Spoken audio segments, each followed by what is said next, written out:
Good evening, I'm Devin Feely. Your stories tonight on the Primetime Edition.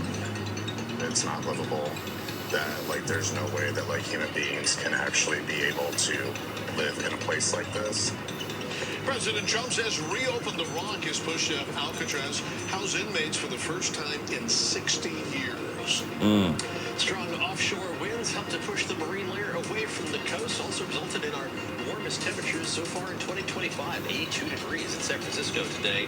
And some changes are in store, tracking all of the ups and downs of the temperature roller coaster in First Alert Weather. Each one of these slabs can be hundreds, if not over 1,000 pounds. A San Jose business owner running out of time to move out for a future BART station. The unique challenges for his business. A fire at the Valero refinery in Benicia sent smoke shooting into the sky. The latest from investigators why you can see a lot of less action from that refinery. And the UC Berkeley student and startup CEO hoping to use technology to detect strokes earlier. Our goal is just to make sure you're okay, right? Because we know what it's like. From CBS News Bay Area, this is the Primetime Edition on KPIX Plus.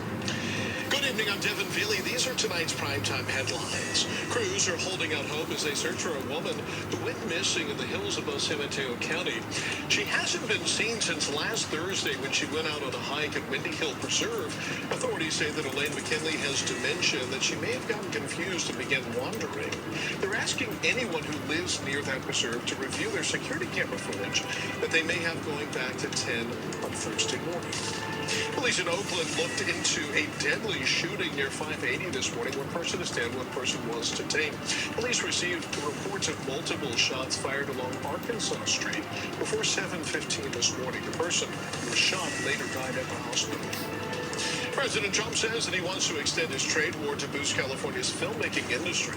Workers have been struggling to find jobs as movie-making ships out of the United States. The president now says that he wants a tariff on foreign movies.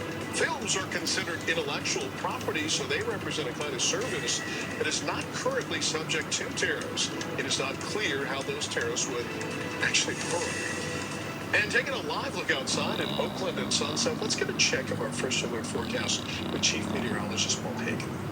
Devin, the sun setting on what was our warmest day so far in 2025 for much of the Bay Area, and it was a breezy one as well. Some of the peak gusts that we recorded earlier in the day, the strongest gusts were in the higher elevation. That's almost always the case. 87 miles an hour, though, in Mount St. Helena. Look at the populated parts of the Bay Area, and most of the gusts were in the 25 to 45 mile an hour range, which was strong enough for a wind advisory for parts of the region earlier today.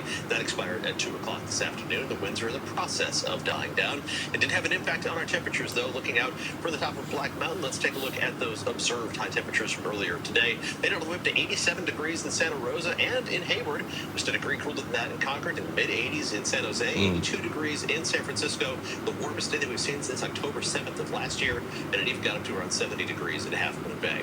The winds will continue to die down through the rest of tonight. They pick back up tomorrow, but the strongest gusts are going to be around 25 miles an hour, not overly strong, and temperatures